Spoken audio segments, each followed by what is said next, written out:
ॐ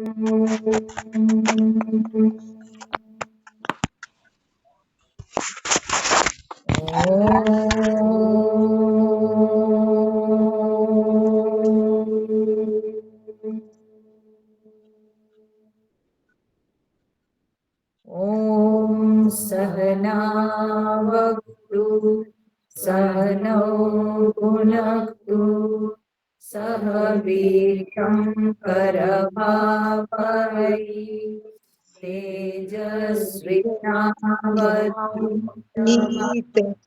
मा विद्विषावहै। ओम शांति शांति शांति। नीलाम्बुजश्यामलकोमलाङ्गं सीतासमारोपितवामभागम् पाणौ महासायकचारुचापम् नमामि रामं रघुवंशनाथम्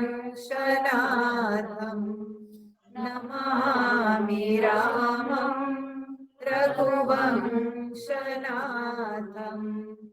अतुलितबलधामं हेमशैलाभदेहं धनुजवनकृशानुं ज्ञानिनामग्रगण्यम् सकलगुणनिधानं वानराणामधीशं रघुपतिप्रियभक्तं वातजातं नमामि रघुपतिप्रियभक्तं वातजातं नमामि।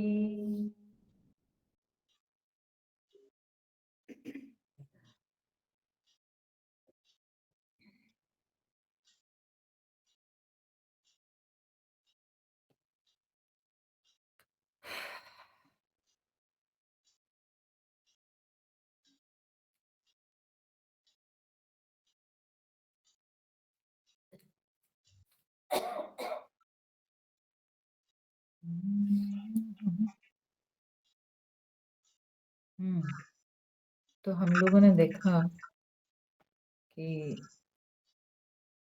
सुनैना जी जो मिलने के लिए गई हुई थी सीता जी के सासुओं को, उन सब से मिलकर के फिर अंत में वो लौटना चाहिए अपने आश्रम में।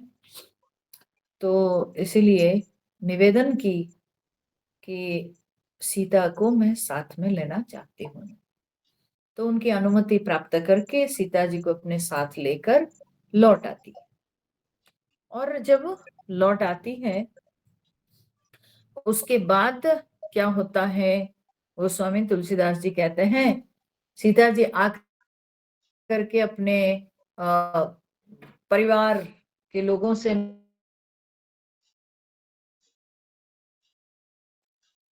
बसे हुए थे, जनकपुर वासी जो है दूसरी जगह ठहरे हुए थे, तो इसलिए उन सबसे सीता जी मिलती हैं तो कैसे भाव से मिलती है और सीता जी को देखकर सबकी भी क्या भावना होती है उसको गोस्वामी जी यहाँ पर बहुत सुंदर चित्रण किए हैं। 285 नंबर दोहा के बाद, प्रिय परिजन ही मिली वैदेही, जो जेहि जोग भांति तेहि तेहि, तापस बेश जानकी देखी, भास भुविकल विषाद विशेषी, जनक राम गुर आयसु पाई, चले थलहि सिय देखी आए, लीन लाई उरज जनक जानकी, पाहुनि पावन प्रेम प्राण की, उर उमगे अम्बुधि अनुरागु, भयाउ भूप मनु मनहु पयागु सिय स्नेह बटु बाढ़त जोहा तापर राम प्रेम शिशु सोहा चिरजीवी मुनि ज्ञान विकल जनु बूढ़त लहे बाल अवलंबनु मोह मगन मति नहीं मिले की महिमा सिय रघुबर स्नेह की सिय पितु मातु स्नेह बस विकल न सकी संहारी धरनी सुता धीरज धरेऊ समायु सुधरमु विचारी। प्रिय परिजन ही मिली वैदेही। तो सीता जी आकर के अपने प्रिय परिजनों को मिली और जो जही जोग भांति तेहि तेहि, जो जिसके योग्य उस प्रकार से उन्होंने सबसे मिला। ठीक है, तो जो जिसके योग्य यानी जनकपुर वासी जो आए हुए थे, कोई उनसे बड़े, कोई उनसे छोटे, कोई उनके समान उम्र के, तो जो जिसके योग्य उनके साथ वैसे ही उन्होंने व्यवहार किया। ठीक है, और फिर तापस वेश जानकी देखी भासव विकल विषाद विशेषी। अब तो जानकी का जो वेश भूषा है वो तो बिल्कुल अलग हो चुका है।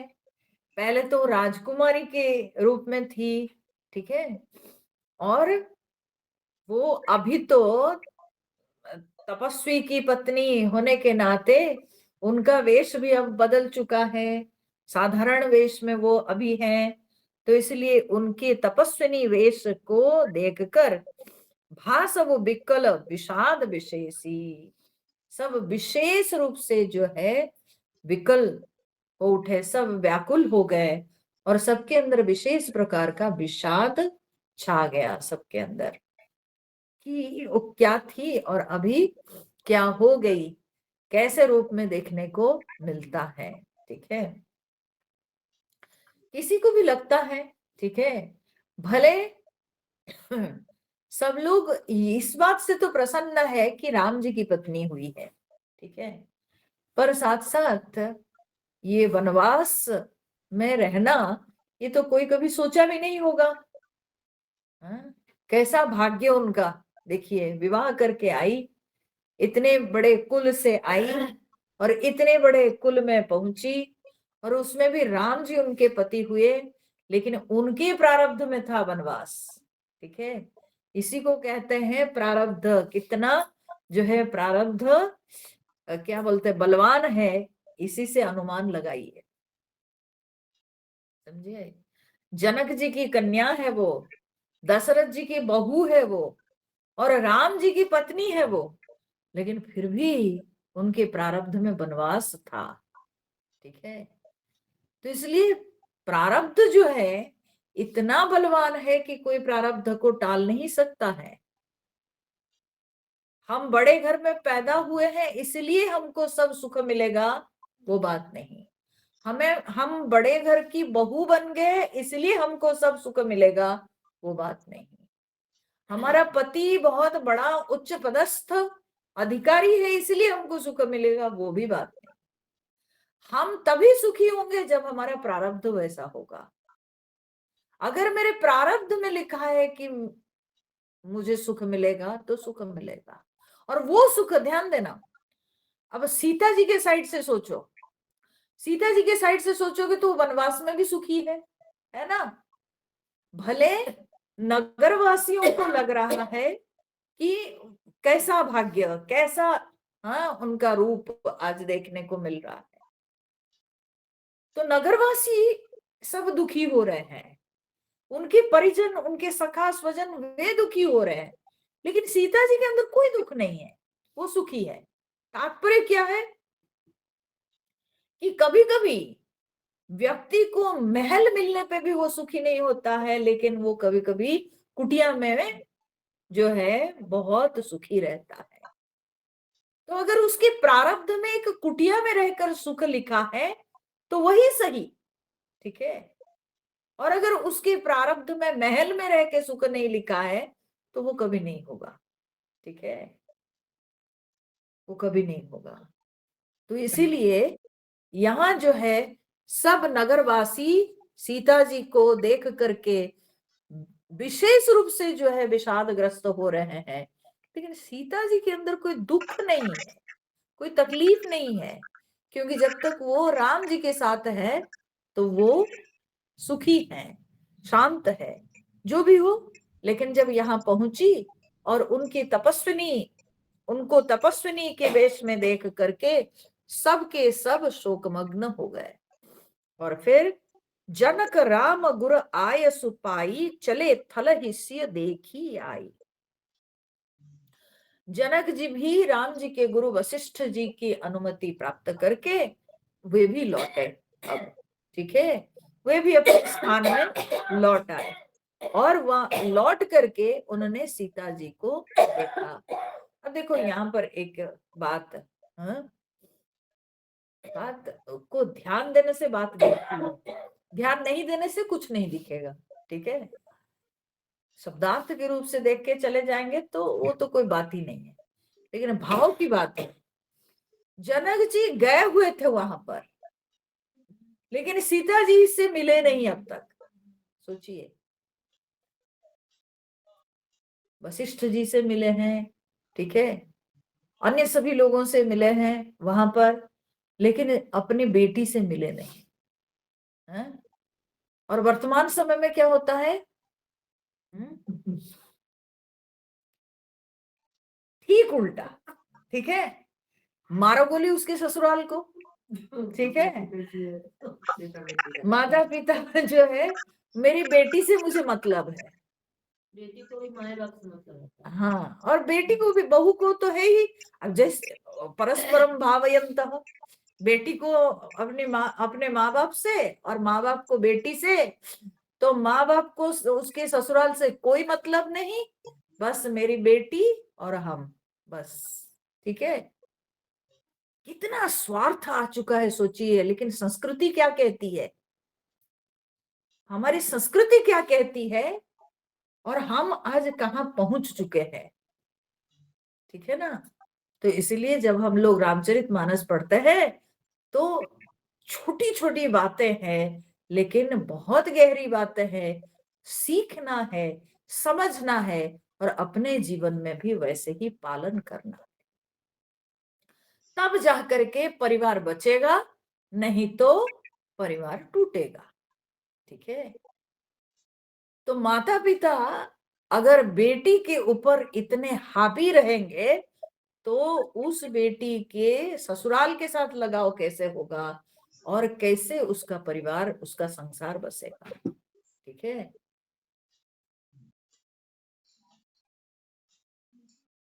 लोग तो क्या करते हैं, उसके लड़की के ससुराल छोड़ दीजिए, लड़की के जो पति है उसको अपने कैप्चर में, अपने चंगुल में कर लेते हैं, ठीक है ना। बस हमको उससे मतलब है, हम उसको अगर कैप्चर कर लिए, दामाद को अपने लॉकअप में रख लिए है, उसके बाद दामाद के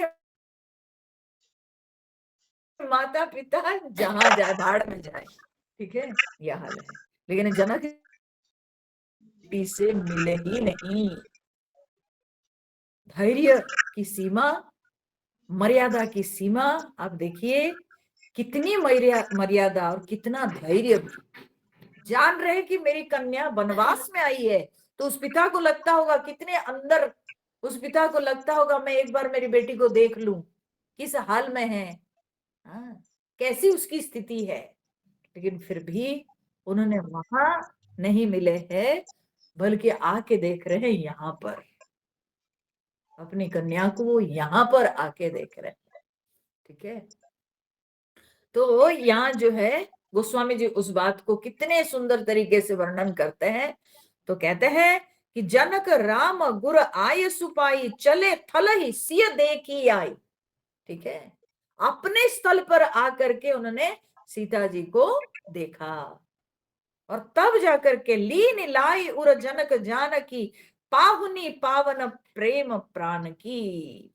तो कहते हैं कि सीता जी को देख करके गले लगा लिए, हृदय से लगा लिए सीता जी को, और पाहुनी पावन प्रेम प्राण की, उनकी जो है अपने पवित्र प्रेम और प्राण की वो पाहुनी है, अतिथि है। उनकी पवित्र प्रेम और प्राण की वो अतिथि है। क्यों अतिथि है? क्योंकि कन्या विवाह हो जाने के पश्चात, ध्यान से सुनिए ये सब चीजों को, इन शब्दों में कितने भाव है। ठीक है, अब वो उस घर के रही नहीं, वो अब उस घर के लिए अतिथि हो जाती है। ठीक है, मायके वालों की वो अतिथि हो जाती है। तो यहां गोस्वामी जी भूले नहीं है उसको वर्णन करने के लिए। बोले सीता जो कि उनके पवित्र प्रेम और प्राण की वो अतिथि है, वो गेस्ट है। ठीक है, वो अतिथि है। कन्या जब पिता के घर में विवाह के बाद आती है तो वो अतिथि के जैसे ही आती है, और इसलिए घर वालों को भी उसके साथ जब बर्ताव करना होता है तो मर्यादा पूर्वक व्यवहार करना होता है। जैसे कन्या विवाह के पहले थी, जिस तरह से माता पिता उसके साथ व्यवहार करते थे, और वैसा व्यवहार नहीं हो सकता है। अब वो कन्या जो है वो घर के अतिथि मेहमान हो चुकी है। तो इसलिए ये एक बात हुई। दूसरे कुछ कथाकार इसके ऊपर, कुछ विद्वान लोगों का मत है, बोले कि सीता जी क्या है ना, सीता जी तो सचमुच में जनक जी की तो कन्या नहीं है, उनको तो प्राप्त हुई थी। तो कुछ काल के लिए जब तक वो माता पिता के घर में रही थी, वो तो अतिथि के जैसे रही थी ना, वो तो अतिथि के समान रही थी। उनके घर में जो है वो कन्या के समान ही उनको रखा, लेकिन वो अतिथि के जैसे कुछ दिन के लिए तो मेहमान थी उनके घर में। वो तो प्राप्त हुई थी, वो मिली थी, उनकी तो अपनी कन्या नहीं है, और वो अतिथि के समान उनके घर में थी। बाद में विवाह हो गया तो इधर आ गई, और उस घर में वो कुछ काल के लिए अतिथि के जैसे रहे।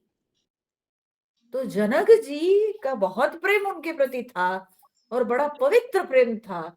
तो उनके प्रेम और उनके प्राण की वो अतिथि बन के थी। तो बोलते हैं कि वो जो उनके प्राण के अतिथि सीता जी को देखकर उन्होंने गले लगा लिया, उनको हृदय से लगा लिया। अम्मा जी, पहले बेटी को लोग पराया धन ही कहता है। हाँ, शुरू से ही इसको ये चीज दो, पराई धन है, दूसरे घर जाए। अभी उसको वो जो रिमार्क है जो आप कह रहे हो कि पहले लोग बेटी को कहते थे ये पराया धन है, ठीक है, अब उसको डेरोगेटरी कहा जाता है। ठीक है, अब वो सब वर्ड्स जो है वो अभी के समय में कहा जाता है कि ये असम्मान सूचक शब्द है। क्योंकि जब सरकार बेटी को भी समान अधिकार दे दी है कि भाई संपत्ति पर समान अधिकार है, जैसे पुत्र का अधिकार ऐसे कन्या का भी अधिकार है, तो इसलिए आप इसको पराया धन नहीं कह सकते हो। आपने पराया, मैं कह रही हूं ना, मैंने वर्तमान के समय की चिंताधारा क्या हो चुकी है उस पर मैं बोल रही हूँ।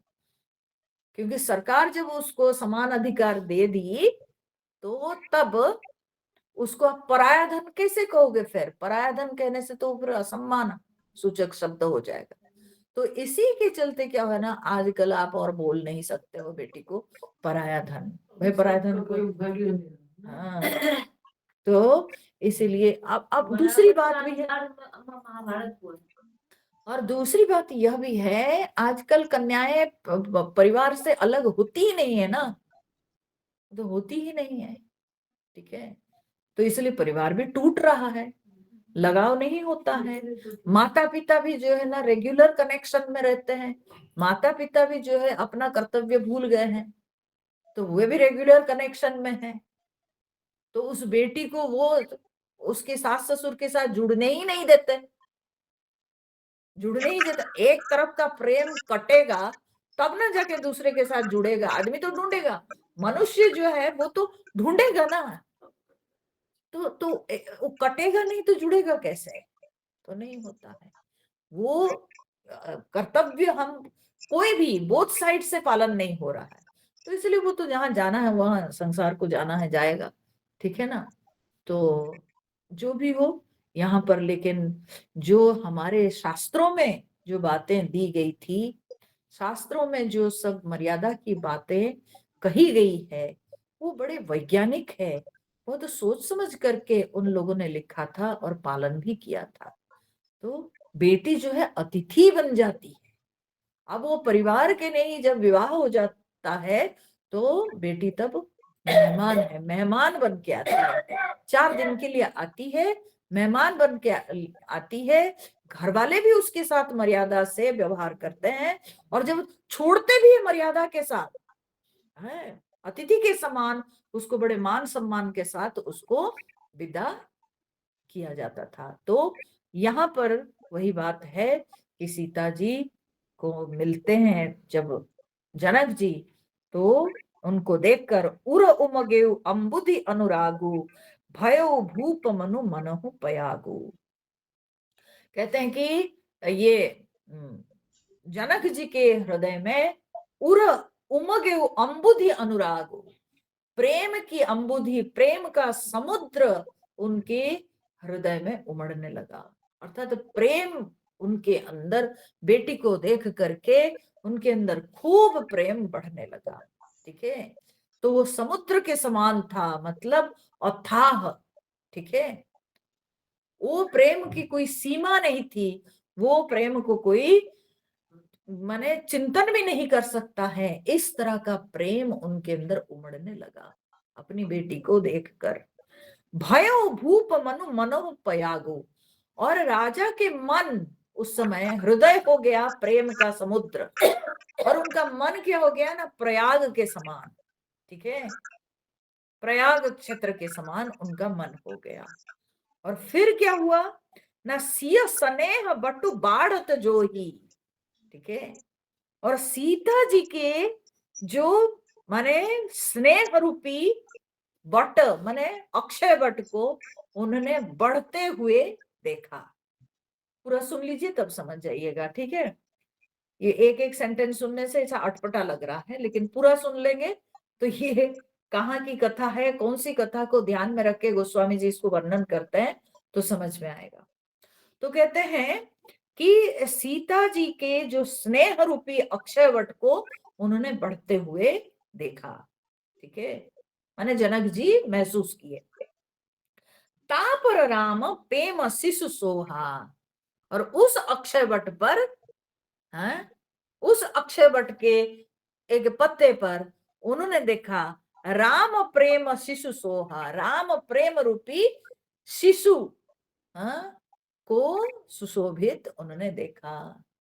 उस अक्षयवट के पत्ते पर राम प्रेम रूपी शिशु को उन्होंने देखा। फिर चिरजीवी मुनि ज्ञान विकल जनु, और जनक जी के ज्ञान रूपी चिरंजीवी मुनि, चिरंजीवी मुनि कौन है ना, मार्कंडे। ठीक है?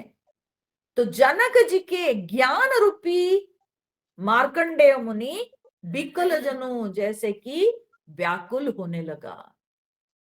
जनक जी के ज्ञान रूपी मार्कंडेय मुनि वो व्याकुल होने लगा। बूढ़त लहे वो बाल अवलंबनो, जब वो डूब रहा था, माने डूबते डूबते व्याकुल होकर के बोले कि लहे वो बाल अवलंबनो, मानो कि बालक का सहारा पाकर जो है वो बच गया। ठीक है? अब क्या है ये कथा कहानी, थोड़ा बताओ। देखो, हम लोग सब जानते हैं मार्कंडेय मुनि जो है वे एक बार ध्यान करने बैठे थे, उनके मन में एक चिंतन उठा कि भगवान की माया क्या है, मैं उसको थोड़ा जानूं। ठीक है? तो मार्कंडेय मुनि के मन में जब ऐसे विचार आया, क्योंकि वे बहुत बड़े भक्त थे भगवान के, तो तब भगवान क्या किए ना, अपनी माया क्या है उनको समझाने के लिए उन्होंने दिखाया। देखते देखते क्या हुआ कि पूरा चारों तरफ पृथ्वी प्रलय जल में पूरा भर गई, और वो जल जैसे हुआ तब वे डूब करके एकदम व्याकुल होने लगे मार्कंडेय मुनि। और फिर ऐसे समय में उन्होंने क्या देखा कि एक सुंदर शिशु जो है वो बर के पत्ते पर जो है वो तैर रहा है, और उसको देख करके उनका मन इतना प्रसन्न हो गया, इतना प्रसन्न हो गया। और उसके बाद इधर चारों तरफ जलमग्न है, घबराए हुए हैं मार्कंडेय जी, और वो जो शिशु को देख करके उनका मन बहुत प्रसन्न हो गया। और तब उन्होंने क्या देखा कि अचानक से, और उसी समय वो क्या था, वो जो अक्षय जो बरगद के पेड़ के नीचे वे बैठे हुए थे वो डूबा नहीं, वो स्थान है, ठीक है, वो स्थान है, वो अक्षय वट जो है वो ज्यों का त्यों है। और उसी के एक पत्ता पर उसने उन्होंने बाल मुकुंद के रूप का दर्शन किया। और तब जा करके जब उनका मन वो बाल मुकुंद को देख करके आश्चर्यचकित हो रहा है कि ये प्रलय जल में ये कौन है, ये कौन है आखिर, और चारों तरफ एकदम भयंकर स्थिति। तो उसी समय अचानक से फिर सब कुछ शांत हो गया। तब उनको समझ में आ रहे, बाप रे बाप, ये है भगवान की माया। देखते देखते क्या से क्या हो जाता है, और जो नहीं वो वो दिखने लगता है, और जो है वो दिखता ही नहीं, ठीक है ना। तो ये मार्कंडेय मुनि को ये अनुभव हुआ था। तो यहाँ पर वो मार्कंडेय मुनि के साथ जो हुआ था उसको जो है यहाँ पर एक उपमा के रूप से, उस घटना को एक उपमा के रूप से गोस्वामी तुलसीदास जी प्रयोग किए, ठीक है। तो उसमें जो हम लोग देखे कि अक्षय आई मीन जो बरगद का पेड़ जो कि डूबता नहीं, प्रलय जल में भी वो वटवृक्ष डूबता नहीं, ठीक है। और प्रयाग क्षेत्र में ही ये सब हुआ था। मार्कंडेय मुनि वे तपस्या कर रहे थे और उस समय उनको वही अनुभव हुआ था, ठीक है। तो इसलिए उसी को यहाँ पर कहते हैं, वो जो प्रलय जल जो फैला पूरा चारों तरफ, तो बोलते ये उनका हृदय है, जनक जी का हृदय है, जिसमें प्रेम का समुद्र बढ़ने लगा, ठीक है। जिसको मार्कंडेय मुनि ने अनुभव किया था, प्रलय जल, चारों तरफ पूरा एकदम समुद्र का जल ही जल, जल ही जल दिखता था, बड़े बड़े लहरें दिखती थी और पानी ही पानी। तो यहाँ पर भी जनक जी जब अपनी बेटी को देख रहे हैं, सीता जी को देख रहे हैं, तो तब उनके हृदय समुद्र के समान प्रेम का समुद्र होके जो है बढ़ने लगा, प्रेम का भाव उमड़ने लगा, ठीक है।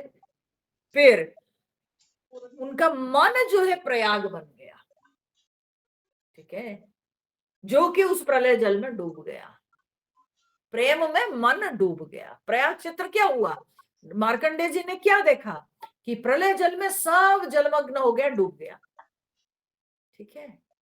तो यहाँ पर भी जनक जी का मन प्रयाग हो गया और हृदय उनका जो है प्रेम का समुद्र हो गया। तो उस प्रेम के समुद्र में, हृदय रूपी प्रेम के समुद्र में उनका मन डूब गया, ठीक है। उनका मन बिल्कुल प्रेम में समा गया, प्रयाग रूपी मन जो है उनका समा गया। और उसमें जो अक्षय वट जो कि डूबा नहीं था, ठीक है, तो वो अक्षय वट यहाँ पर भी है, ठीक है। तो यहाँ कौन सा अक्षय वट है, तो यहाँ कहते हैं सिय स्नेह बटु बाढ़त जोहा। वो जितना जितना वो प्रलय जल बढ़ता था, मार्कंडेय जी देखते थे कि वो वटवृक्ष डूबता नहीं था, जो वटवृक्ष के नीचे हुए बैठे थे वो डूबता नहीं था, वो ऊपर उठता था, वो बढ़ता जाता था, ठीक है, विस्तृत था। तो यहाँ पर भी सीता जी के प्रेम रूपी अक्षय वट को उन्होंने देखा। ठीक है, प्रेम रूपी अक्षय वट को बढ़ते उन्होंने देखा जनक जी ने। ठीक है, सो सीता जी का जो प्रेम है तो उसको भी उन्होंने देखा, महसूस किया। ये सब जनक जी के अनुभव है। उस समय उन्होंने सीता जी का प्रेम को भी अनुभव किया, सीता जी के प्रेम को भी उन्होंने समझा। लेकिन उस अक्षयवट में क्या फिर उन्होंने देखा कि वो जो अक्षयवट जो जल के ऊपर, जैसे जैसे जल फूल रहा है, प्रलय जल मार्कंडेय जी ने देखा, तो अक्षयवट का भी वो गाछ भी ऊपर वैसा ही वैसा वो डूब नहीं रहा है। उसके एक पत्ते पर उन्होंने बाल मुकुंद रूप को देखा।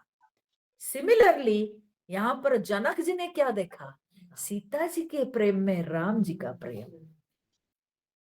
है, सीता जी के प्रेम में राम जी का प्रेम है। ठीक है, सो सीता जी के प्रेम के अंदर जो राम प्रेम रूपी बालक को उन्होंने देखा। ठीक है, और तब बोलते हैं कि जैसे उस बालक को देख करके जैसे मार्कंडेय मुनि जो व्यथित हो गए थे उस सुंदर बाल मुकुंद रूप को देख करके, उनका मन थोड़ा स्थिर हुआ। तो उसी प्रकार से बोलते हैं कि जनक जी के ज्ञान रूपी मार्कंडेय मुनि, यहाँ पर मार्कंडेय मुनि कौन हुआ ना? जनक जी का जो ज्ञान, जनक जी तो महाज्ञानी, ज्ञान और वैराग्य के भंडार थे जनक जी।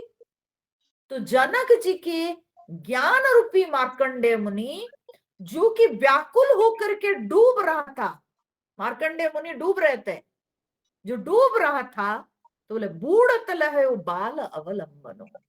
जब उस बाल रूप को देखे मार्कंडेय मुनि, जैसे थोड़ा सा वे अस्वस्थ हुए, उसी प्रकार से जनक जी के ज्ञान डूब रहा था, वो जब राम जी के प्रेम को उन्होंने देखा, तब जो है उनका ज्ञान फिर बचा, नहीं तो वो ज्ञान डूब रहा था। ठीक है, अब ये जो बात है ना, ये समझने वाली बात है यहाँ पर। ठीक है, अब सीता जी के प्रेम को उन्होंने देखा, सरल प्रेम को देख करके जनक जी के अंदर भी प्रेम, उन्होंने सीता जी के प्रेम को भी देखा, और देख करके वे तो व्याकुल हो रहे थे, लेकिन उसके अंदर उन्होंने क्या देखा ना? राम जी का प्रेम। राम जी का प्रेम जो है ना, उसमें संतुलन है, उसमें साम्यता है। ठीक है ना, वो भावुकता उसमें नहीं है, बल्कि उसके अंदर साम्यता है, स्थिरता है, स्थिर प्रेम है, गूढ़ प्रेम है। ठीक है, तो जब राम प्रेम को उन्होंने देखा,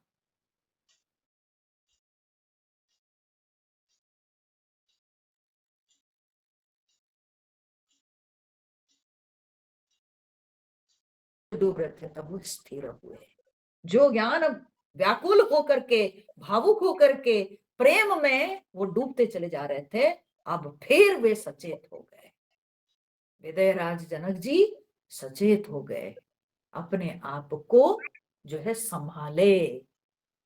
कहने का अर्थ है उन्होंने अपने आप को संभाला। कैसे संभाला ना? राम जी को देखकर, राम जी के प्रेम को अनुभव करके, कि सीता के अंदर किनका प्रेम है? सीता जी के हृदय में राम जी का प्रेम। और वो जो राम जी का प्रेम है, वो राम जी का प्रेम जो है वो गूढ़ प्रेम है, स्थिर प्रेम है, उसमें साम्यता है, उसके अंदर अस्थिरता नहीं। तो उस चीज को जनक जी ने, तो तब जनक जी का ज्ञान बचा। माने जो विवेक खो रहे थे, जो उनको लग रहा था मेरी बेटी कहाँ, हाँ कितने कष्ट में, तो तब उन्होंने देखा नहीं, बेटी के हृदय में किसका प्रेम है? राम प्रेम है। हम पिता की दृष्टि से देख रहे हैं, हम भावुक हो जा रहे हैं। ठीक है, और सीता जी भी अपने पिता को देख करके वो भी प्रेम में विभोर है। लेकिन जनक जी ने क्या देखा कि सीता के हृदय में कौन है?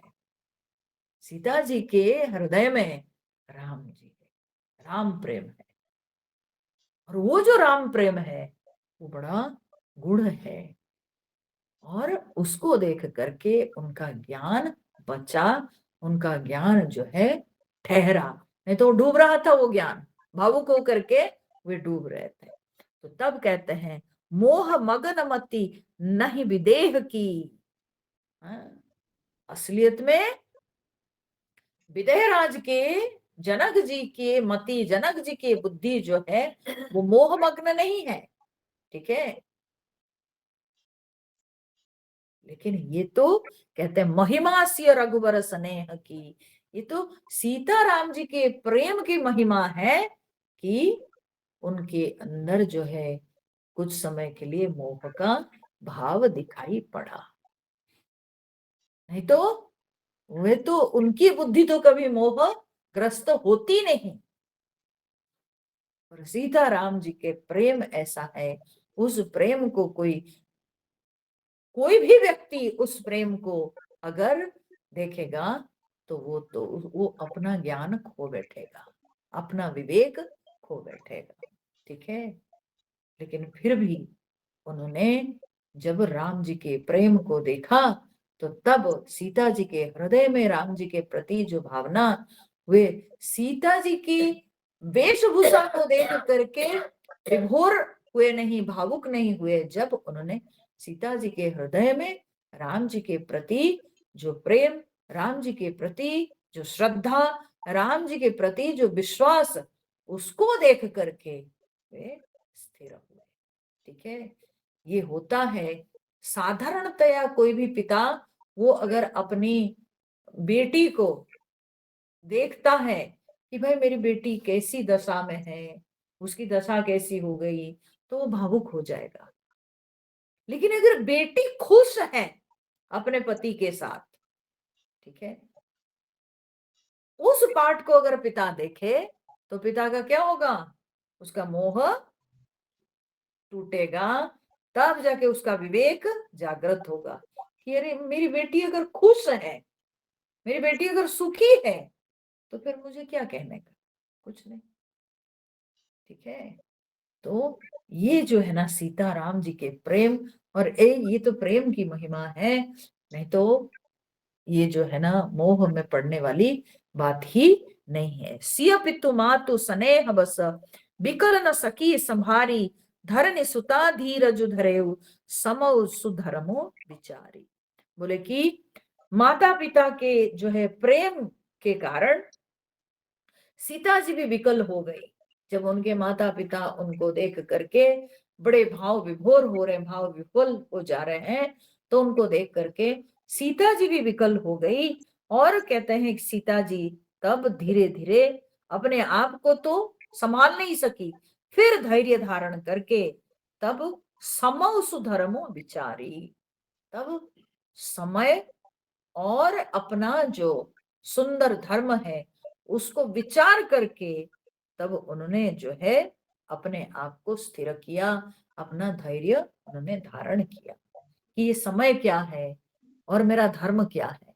ठीक है, ये सब पर उन्होंने विचार किया। ठीक है, देखिए अब माता पिता के सामने आकर के कोई कन्या वो रो सकती है, ठीक है, लेकिन जितनी रोएगी सब और दुखी होंगे। लेकिन सीता जी विचार की कि ये समय क्या है, मेरा पति अगर सत्य पालन के लिए वनवास करने आए हैं तो इस समय में मुझे उनके संग रहना है। दूसरी बात है, ये चॉइस मेरा ही था, है ना, मुझे तो कोई भेजे नहीं, ये तो मेरा ही चॉइस था, मैं अपने चॉइस से आई हूं। हाँ? क्यों? क्योंकि यही मेरा धर्म है, ये मान करके मैं अपने चॉइस से आई हूं। तो इसलिए समय को विचार करके ये समय जो है ऐसा है कि इसको धैर्य के साथ इसको पार कर जाना। ठीक है, और अपने सुंदर धर्म को विचार करके वो धैर्य संभाली। कि पिता माता के सामने रोने से और पिता माता दुखी हो जाएंगे। तो इसलिए अपने आप को संभालिए। तापस वेश जनकस्य देखी भय प्रेम परितोष विशेष। फिर देखिए, जनक जी अपनी कन्या को तपस्विनी वेश में देख करके भयो प्रेमो परितोष विशेषी, विशेष प्रेम और विशेष जो उनके अंदर परितोष संतोष उनको अनुभव हुआ। पहले तपस्विनी वेश में भावुक हो रहे थे, अब क्या हो गया, उनको विवेक आ गया कि मेरी कन्या इसी में संतुष्ट है, मेरे कन्या के हृदय में राम जी के प्रति इतना प्रेम है, बस उसी में उनका वे सचेत हो गए। अब वे बहुत खुश हो गए, आनंदित हुए कि कितनी मर्यादा है, कितने इसके अंदर जो है शील धर्म का ज्ञान है। इसीलिए वे बड़े प्रसन्न हो गए अपनी कन्या को तपस्विनी वेश में देखकर कि वो पति को अनुसरण करने वाली है और उसी में संतुष्ट रहने वाली है। तो इस बात से जनक जी बड़े प्रसन्न हुए। पुत्री पवित्र किए कुल दो, तब उन्होंने कहा कि पुत्री तुम दोनों कुल को पवित्र कर। आजकल के माता पिता होते बोलते कि बेटी चलो मेरे साथ, ये घर वाले तुमको सुखी नहीं रख पाए हैं, बड़ा दुख दिए, चलो मेरे साथ। नहीं नहीं, तालमेल करना चाहिए ना, तब ना समझ में आएगा क्या हमारे शास्त्र कहते हैं, क्या हमारी संस्कृति है और हम कहाँ पहुंच चुके हैं, हम अभ्यास क्या करते हैं। ठीक है, आज के समय में हमारा व्यवहार क्या है और हमारे शास्त्र में क्या बात दी गई थी। तो जनक जी कह रहे हैं कि पुत्री तुम दोनों कुल को पवित्र किए। और ये कैसे ना, उसके तपस्विनी वेश को देख करके खुश होकर के, उसके तपस्विनी वेश को देख करके खुश होकर के जनक जी उनको कहते हैं कि तुम तो दोनों कुल को पवित्र कर दिए। ठीक है, और तुम्हारी ये जो कीर्ति सुजस धवल जगु कह सबको, ये मैं नहीं कहता हूं, बल्कि तुम्हारे ये जो निर्मल कीर्ति ये सब कोई कह रहा है। मैं तो पिता हूं के सुनता हूं, मैं नहीं कहता हूं बल्कि मैं सुनता हूं। मेरी कन्या की कीर्ति मैं सुन रहा हूं, सब कोई यह कह रहे हैं कि धन्य है सीता, पवित्र कर दी दोनों कुल को। कैसे घर की कन्या थी, राज दुलारी थी, राज नंदिनी थी, जनक दुलारी थी, और दशरथ जी के बहू हुई, और आज वनवास भी अपनी इच्छा से हंस हंस करके सुखी सुखी होकर वो अपने पति की अनुगामिनी हुई। ठीक है, तो इसलिए जगत में सब कोई तुम्हारी प्रशंसा करते हैं, तुम्हारे निर्मल कीर्ति, तुम्हारे निर्मल यश का गान करते हैं। मैं तो सुन रहा हूं, सब कोई कह रहे हैं।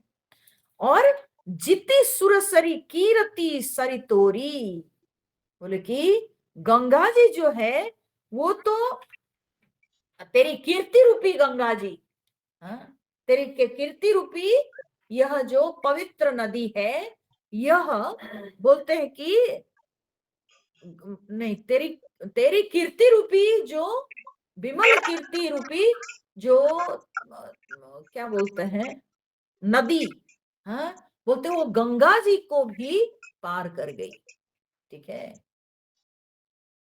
ये गंगा जी को भी पार कर गई।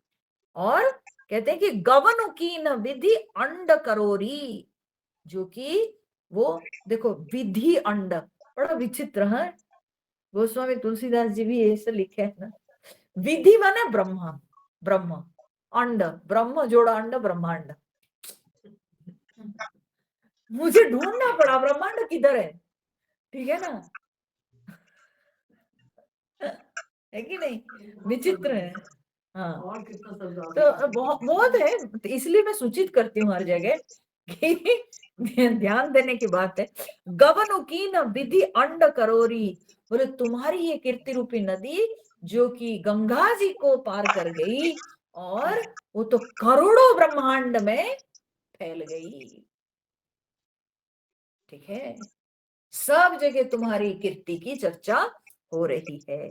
और गंग अवनि थल तीन बड़ेरे, यही की ये साधु समाज घनेरे। तो कहते हैं कि गंगा जी तो तीन स्थल को, हाँ, तीन स्थल को महिमान्वित की है, माने सबसे अधिक, बड़ेरे माने सबसे अधिक महिमान्वित की है। ऐसे तो गंगा जी जहां जहां बहती है वो स्थान पवित्र है, लेकिन कहते हैं कि गंगा जी तीन जगह जो है, तीन जगह को सबसे अधिक महिमान्वित की है। शास्त्र में वो श्लोक आता है, हरिद्वारे प्रयागे च गंगा सागर संगमे सर्वत्र दुर्लभा गंगा त्रय स्थान है विशेषतः। ठीक है, बोले हरिद्वारे प्रयागे च गंगा सागर संगमे। ठीक है, हरिद्वार, प्रयाग और गंगा सागर, ये तीन। बोले गंगा जी सर्वत्र दुर्लभा है, सर्वत्र दुर्लभा गंगा, गंगा जी सब जगह दुर्लभ है, जहां जहां बहती है वो तो दुर्लभ नदी है। ठीक है, लेकिन त्रय स्थान विशेषतः, ये तीन जगह जो है विशेष रूप से गंगा जी का महात्म्य है। ठीक है, विशेष महात्म्य है ये तीन स्थान में। हरिद्वार है जहां से वो निकली है, जस्ट जो है गंगोत्री से आकर के हरिद्वार है।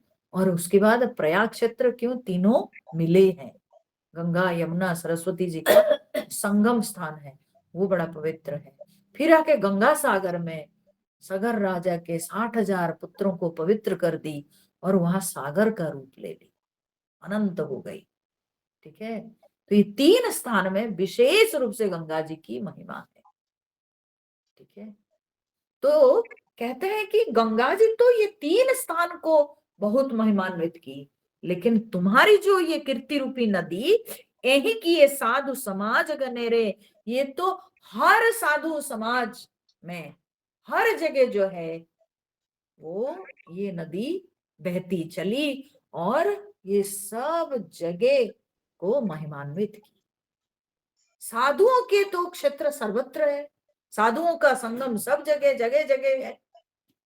तो बोले कि गंगा जी तो तीन जगह को महिमान्वित की, ये तो सर्वत्र साधु समाज में तुम्हारी कीर्ति की चर्चा हो रही है पुत्री, इसलिए तुमने तो अनेकों ऐसे जो है पवित्र क्षेत्र बनाई। ठीक है, सब जगह तुम्हारी कीर्ति की चर्चा होती है। पितु कह सत्य स्नेह सुबानी, सीय सकुच महु मनोहु समानी। अब पिताजी के ये जो सत्य और सुंदर वाणी को सीता जी सुन करके मानो वो तो समा गई। क्यों? क्योंकि उनके मुख पर प्रशंसा हो रही है, तो अपनी प्रशंसा को सुनकर के वो क्या बोलेगी?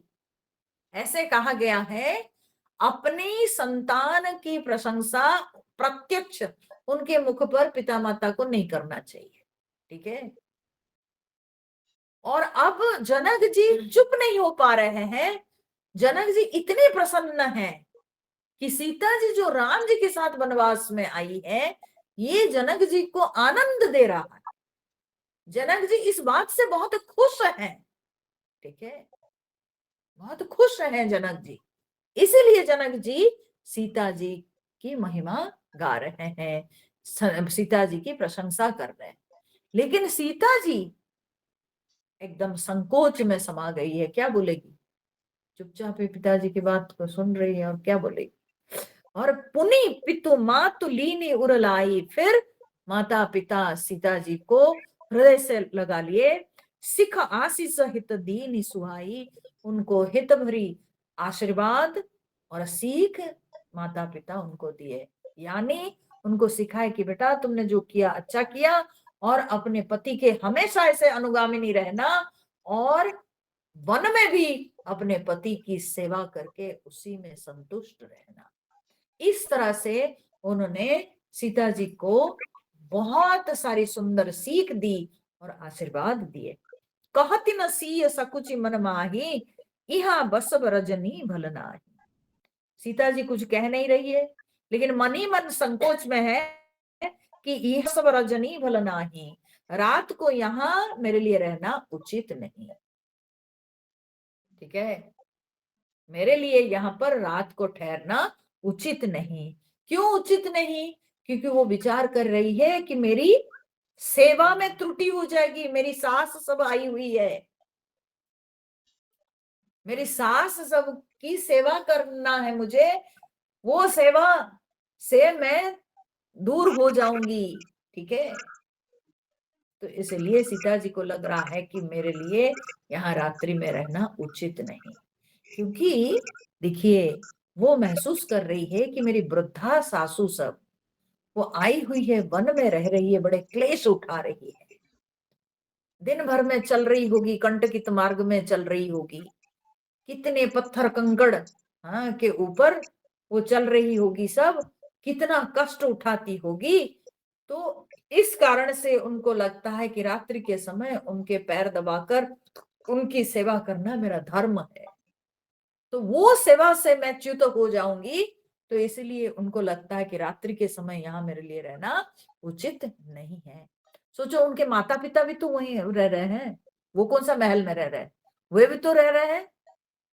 आजकल की बेटी होती तो क्या कहती, मेरे मम्मी पापा भी तकलीफ में थे तो मैं क्या गलती कर दी, है ना। अपनी गलती वो मानेगी नहीं। लेकिन सीता जी माता पिता के कष्ट को महत्व नहीं दे रही है, वो सोच रही है कि मेरी सास के प्रति जो मेरा कर्तव्य है, वो कर्तव्य में अवहेलना हो जाएगी। इसीलिए सोच करके वो विचार करती है मन ही मन, कि बोलती कुछ नहीं, लेकिन मन ही मन विचार करती है कि रात को यहाँ रहना मेरे लिए उचित नहीं होगा। लखी रुख रानी जनाय उराऊ, और ये बात को सुनैना जी समझ जाती है। सीता जी के मुख के भाव से सुनैना जी जो है समझ जाती है, और समझकर वो राजा को, जनक जी को कहती है, बेटी को जाने दीजिए तो, फिर कल मिलिएगा, आज उसको जाने दीजिए।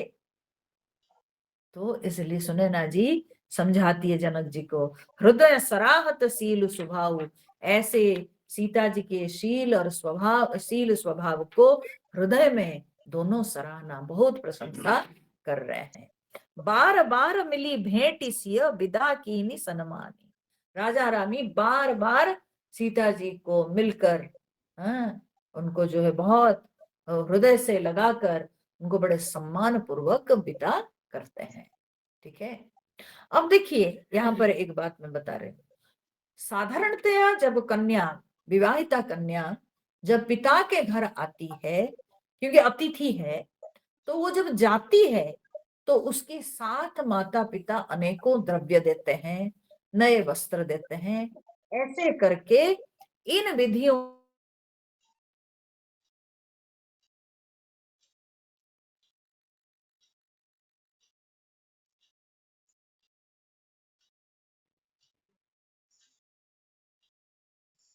ठीक है, तो लेकिन अभी तो ये वन में है। ठीक है, सीता जी वनवास में है, तो वनवास में जब है तो वो अभी राजा के कोई द्रव्य को वो ले नहीं सकती, क्योंकि उसका व्यवहार नहीं कर सकती। अभी बहुमूल्य द्रव्यों का वो व्यवहार नहीं कर सकती है, इसलिए केवल यहाँ पर कहते हैं सम्मान पूर्वक उनको विदा किए, द्रव्यों के साथ नहीं, सम्मान पूर्वक कन्या को जो है विदा करते हैं। कुछ साथ में देने की बात नहीं है, क्योंकि वो ले नहीं सकती। अभी वनवास के समय में है, जैसे पति रहते हैं वैसे सीता जी भी वही व्रत को धारण कर रखी है, तो महल के द्रव्यों को वो व्यवहार नहीं कर सकती है, नहीं करना चाहती, तो इसलिए उनको वो सब ना देकर सम्मान पूर्वक विदा करते हैं। कही समय सिर भरत गति रानी सुबानी सयानी। सीता जी को विदा करने के बाद बोलते हैं कही समय सिर। समय सिर क्या है? समय सिर है कि समय के अनुसार उचित समय में जो ये ना, ये अवध मुहावरा है, ये अवध भाषी सब ये मुहावरा का प्रयोग करते हैं, समय सिर, समय के अनुसार। ठीक है, सो समय सिर भरत गति रानी सुबानी सयानी। बुद्धिमती रानी सुनैना जी जो है समय को माने विचार करके उन्होंने जो है उचित समय पर राजा को सुंदर वचन सुनाई। कौन से वचन? जो कौशल्या जी ने उनको कहा था कि सही समय पे आप राजा को समझाइएगा। तब राजा जो है राम जी को बोलेंगे या लक्ष्मण को समझाएंगे और लक्ष्मण हाँ लौट आए वन से और भरत राम जी के साथ वनवास में रहे। तो वही बात को उन्होंने अभी राजा को समझाया। और फिर सुनी भूपाल भरत व्यवहारु सोन सुगंध सुधा ससिसारु। तो कहते हैं कि अभी राजा ये भरत के व्यवहार के विषय में रानी से सुन करके बोलते हैं कि वो भरत जी के व्यवहार कैसा? बोले भरत व्यवहार सोन सुगंध सुधा ससिसारु। बोले कि सोने में सुगंध युक्त, हाँ सुगंध युक्त सोने के समान भरत जी का व्यवहार है। सोना तो एक उत्तम द्रव्य है, लेकिन उस सोना में अगर सुगंध आ जाए तो सोचिए तो कैसी बात होगी। आप कान के फूल लगाए हो, सोना तो सुंदर है और उत्तम वस्तु है, लेकिन उसमें सुगंध नहीं आ रहा है। अगर उसमें सुगंध आ जाता तो हाँ, सोने पे सुहागा अलग चीज है, सुगंध अलग चीज है। हाँ, सुगंध अलग चीज है। तो सोने पे कलर देने लगे। हाँ वो बोल रहा था लेकिन वो तो केवल कलर है, लेकिन सुगंध तो कहते हैं कि सुगंध युक्त सोने के समान भरत जी का व्यवहार है। ठीक है, अर्थात उनका व्यवहार तो बहुत ही सुंदर सोने के समान उत्तम व्यवहार है, लेकिन उसमें सुगंध है, या अर्थात उनके व्यवहार जो है वो सर्वत्र फैला हुआ है, सब लोग उसको महसूस करते हैं। जैसे कहीं सुगंध हो तो छुपती नहीं। ठीक है, वैसे भरत जी के व्यवहार के विषय में सब अवगत हैं। हाँ? सुगंध युक्त सोने के समान भरत जी का व्यवहार है। और फिर सुधा शशि सारू, चंद्रमा के जो सार है क्या है ना, सुधा, तो अमृत के समान भरत जी का व्यवहार है। भरत जी का व्यवहार सुगंध युक्त सोने के समान है, भरत जी का व्यवहार चंद्रमा के सार अमृत के समान है। ठीक है, सबसे जो उत्तम अमृत है वो चंद्रमा में है। ऐसे बोलते नागलोक में भी अमृत है। ठीक है, लेकिन सबसे उत्तम अमृत जो है वो चंद्रमा में है। तो बोलते हैं चंद्रमा के सार रूपी अमृत के समान भरत जी का व्यवहार। तो चंद्रमा के सार रूपी अमृत में क्या सूचित होता है ना, मिठास है, रसयुक्त है। तो उनके व्यवहार फैला हुआ, सब लोग उसको महसूस करते हैं, ये सब लोगों को विदित है। जैसे सुगंध छुपती नहीं, वो फैलती है, उसी के समान भरत जी का व्यवहार सोने के समान उत्तम तो है ही, लेकिन उसके ऊपर सुगंध के समान वो सबको विदित है। ठीक है, और अमृत के समान उसमें मिठास है, रसयुक्त है। ठीक है, उनका व्यवहार ऐसा है। और उसके विषय में सुनकर जनक जी मुदे सजल नयन पुलकेतन सुजसु सराहन लगे मुदित मन।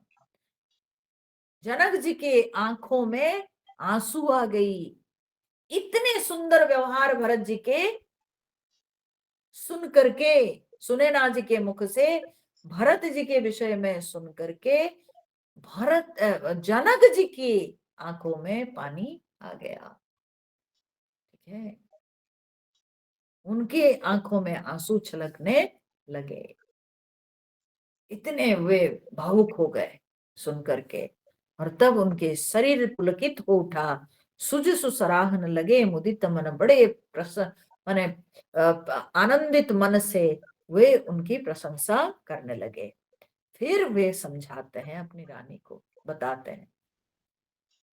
रानी इतने सुनाई तो राजा जो है उसकी प्रशंसा किए, और करके राजा बोले कि जैसे कि मुझे पता नहीं तुम बोल रहे हो, मुझे सब पता है भरत जी का व्यवहार कैसा है। बोले कि सावधान सुनो सुमुखी सुलोचने, सावधान होकर है सुमुखी, है सुलोचनी, तुम सुनो, सावधान होकर के।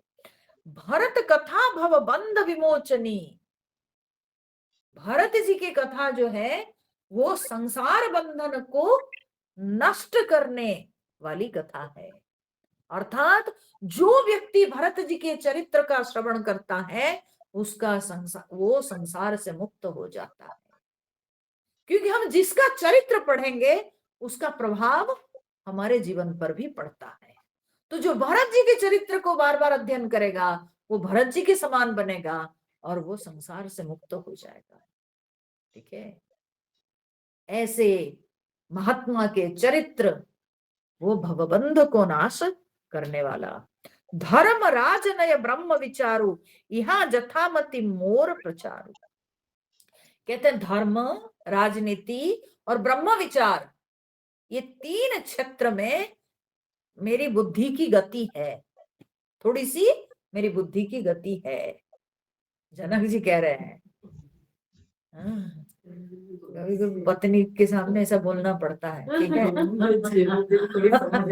मुझे थोड़ी समझ है।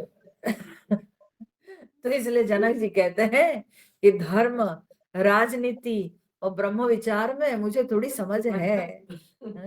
तुम पता नहीं आज तक मुझे क्या समझी मुझे मालूम नहीं, लेकिन मेरी थोड़ी बुद्धि की गति है, इस दिशा में, और उसी के सहारा लेके मैं तुमको समझा रहा हूं, तुम सुनो मेरी बातों को। तो सोमति मोरी भरत महिमा ही, तो बोलते हैं कि वही मेरी बुद्धि, ठीक है, भरत महिमा ही, भरत जी के महिमा को कहे काह क्या कहेगी, वो मेरी बुद्धि जो कि थोड़े धर्म, थोड़ा राजनीति, थोड़ा ब्रह्म विचार को समझती है, वो मेरी बुद्धि, जो मतलब ज्ञान में निपुण है, वो मेरी बुद्धि वो क्या भरत की महिमा को वर्णन करेगी, क्या भरत की महिमा को समझेगी। छली छुअति न छाही, बोलते कि छल से भी उसकी छाया तक को भी छू नहीं सकती है।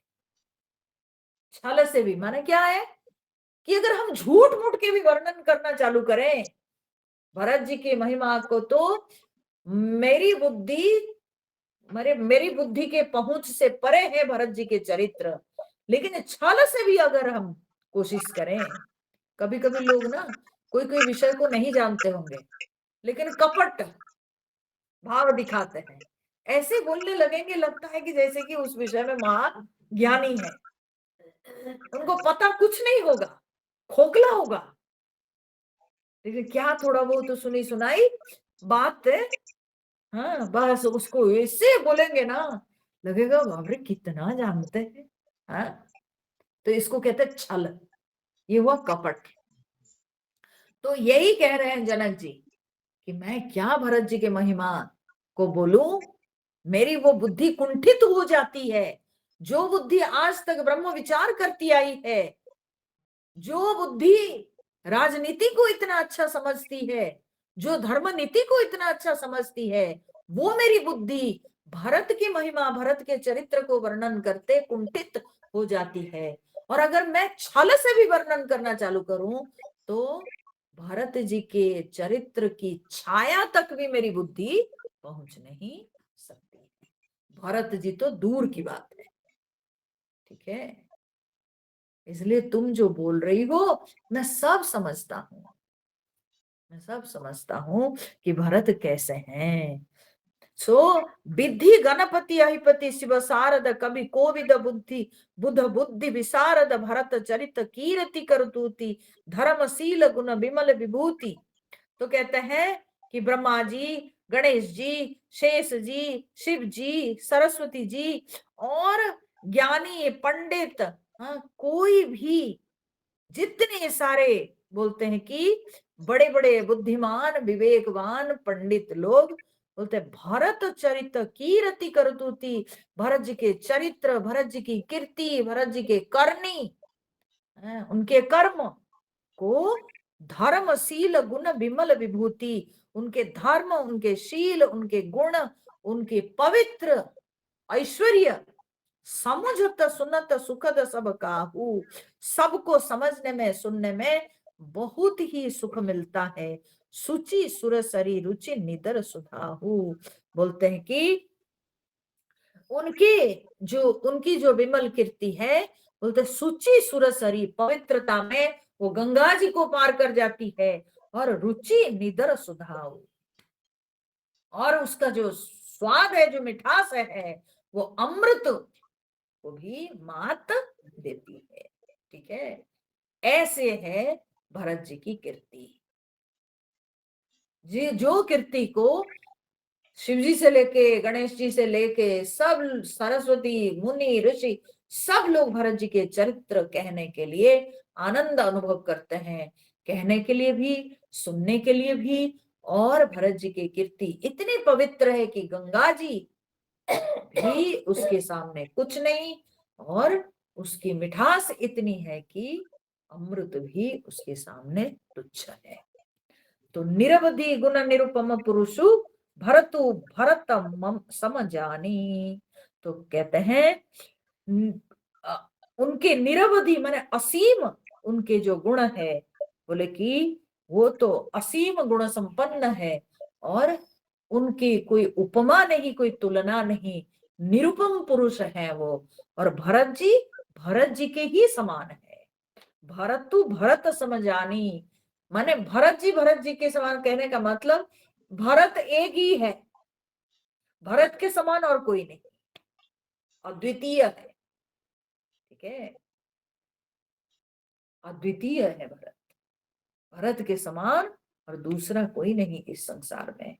कहिए सुमेरु की शेर सम, बताओ कोई कह सकता है मेरु को शेर के समान कह सकता है? मेरु पर्वत कितना बड़ा है, कितना प्रशस्त है, कितना फैला हुआ है, उसकी लंबाई चौड़ाई कितनी है। कोई अगर कहेगा मेरु पर्वत शेर के समान है, शेर समझ सकते हैं ना क्या है? चावल जो तलते हैं, ठीक है ना, शेर, हाँ वही, ठीक है। तो इतना बड़ा शेर के समान मेरू है, ये कैसे लगेगा? बोले ठीक वैसे ही भरत की जो पवित्र कीर्ति है वो सुमेरु पर्वत के समान है, उसको वर्णन करना शेर के समान।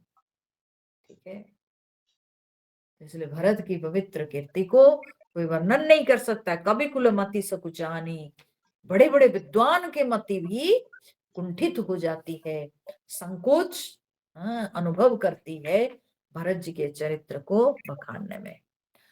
अगम सब ही बरनत बरबरनी, जिमि जलहीन मीन गमु धरनी।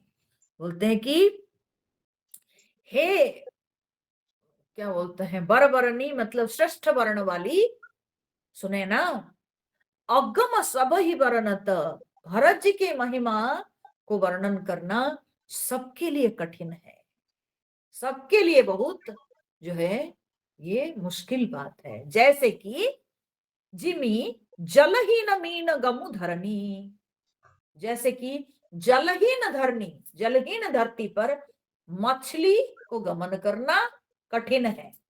मछली पानी में गमन कर सकती है, लेकिन मछली जलहीन धरती पर नहीं गमन कर सकती है।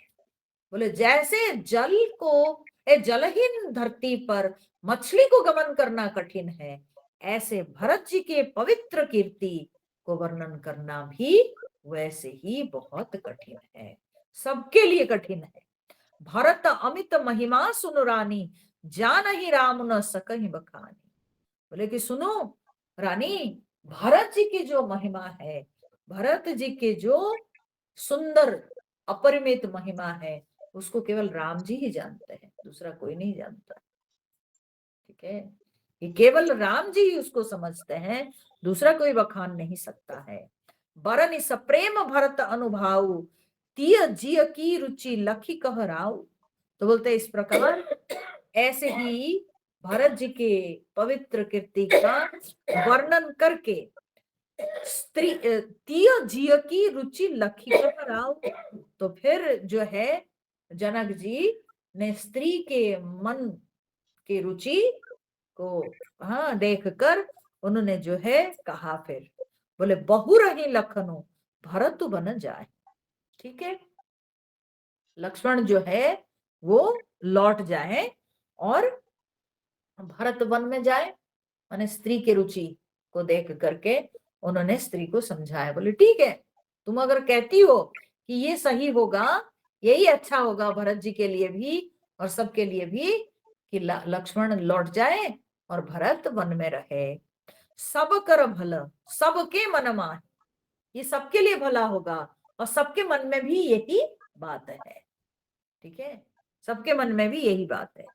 देवी परंतु भरत रघुबर की प्रीति प्रतीति जाय नहीं तरकी। परंतु हे देवी, भरत और रघुबर की प्रीति प्रतीति, भरत और राम जी की प्रीति, भरत और राम के प्रेम और प्रतीति माने विश्वास, भरत जी के जो राम जी के प्रति विश्वास, और जो भरत के राम जी के प्रति और राम जी को भरत के प्रति जो प्रेम, बोले जाई नहीं तरकी। वो तरकी मतलब क्या है? तर्की, तर्क, तर्क शब्द से बोले जाई नहीं तरकी, माने उसको कोई बुद्धि से तर्क से समझ नहीं सकता है। कितना प्रगाढ़ प्रेम है राम और भरत के बीच में, और दोनों को एक दूसरे के ऊपर कितना विश्वास है, इसको तर्क से नहीं समझा जा सकता है। ठीक है, जाई नहीं तरकी, उसको तर्क से नहीं समझा जा सकता है। भरतु अवधि स्नेह ममता की, यद्यपि रामु सीम समता की। बोले यद्यपि राम जी जो है वो समता की सीमा है, माने संतुलन, संतुलित। राम जी क्या है? राम जी संतुलित है। ठीक है, राम जी एकदम बैलेंस्ड है। तो बोले यद्यपि राम जी जो है सीमा है समता की, संतुलन की सीमा है, और भरत जी सीमा है प्रेम की। राम जी स्थिरता की, सौम्यता की, साम्यता की सीमा है, तो भरत जी प्रेम की, ममता की सीमा है। बड़ा कठिन है ना, राम जी के धैर्य, संतुलन, स्थिरता को समझना बहुत कठिन है, और भरत जी के ममता प्रेम को समझना भी बड़ा कठिन है। दोनों अपने अपने क्षेत्र में सीमा है, प्रकाष्ठा है। ठीक है, परमार्थ स्वार्थ सुख सारे भरत न सपने हूं मनहु निहारे। बोलते हैं कि भरत जी समस्त परमार्थ स्वार्थ सारे सुख वे सपने में भी मन में उन सबको ताके नहीं। ध्यान से सुन लो, परमार्थ स्वार्थ, स्वार्थ को तो कभी नहीं ताके हैं भरत जी, कभी अपने स्वार्थ के विषय में तो कभी विचार नहीं किए, यहां तक कि परमार्थ का भी विचार उन्होंने नहीं किया। क्यों? इतना उनको राम जी पे विश्वास है कि उनका सब कुछ वही है, स्वार्थ भी वही, परमार्थ भी वही।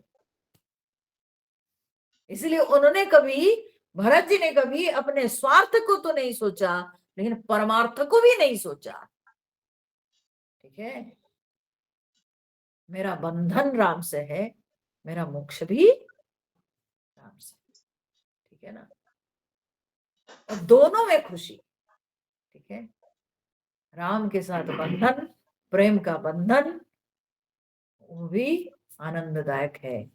और वही राम ही मेरी गति, राम में ही मेरी मुक्ति, तो वो भी बड़ी जो है सुख की बात है, सुखद अनुभूति है।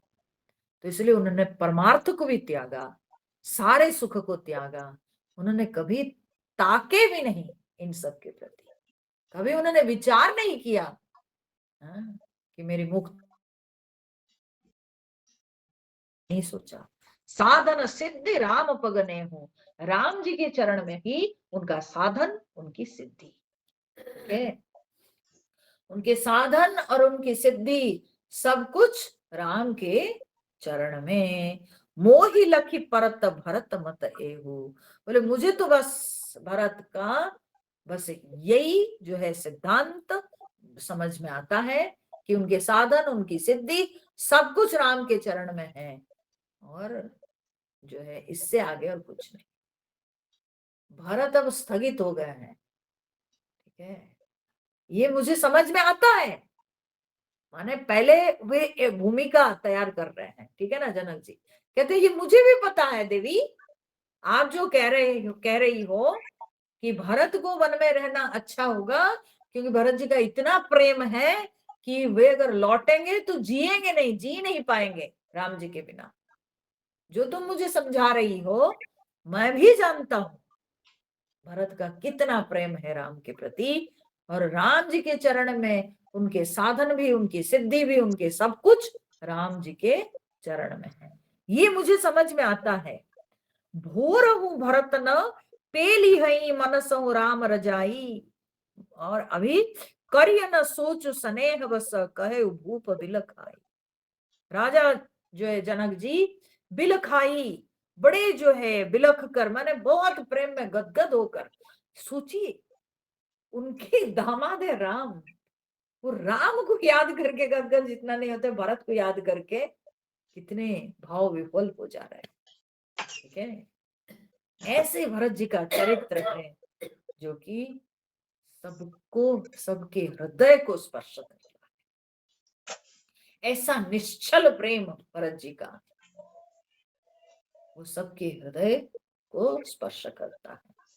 तो इसलिए जनक जी गदगद होकर के कहते हैं भोरे हूं भरत न पेली हई, माने भूल कर भी भरत नहीं टालेंगे मनस हूं राम रजाई, मन में भी वे भूल करके भी वो कभी राम जी के आज्ञा को न पेली हई, टालेंगे नहीं। उड़िया लोग भी बोलते हैं वो कभी से केबे भी पेलीवे नहीं राम का आज्ञा को, पेली मतलब धकेल देना, ठीक है, टालना, धकेल देना, ठीक है। तो राम जी की आज्ञा को अब वो समझा रहे हैं पत्नी को, बोलते हैं भरत जी का प्रेम इतना है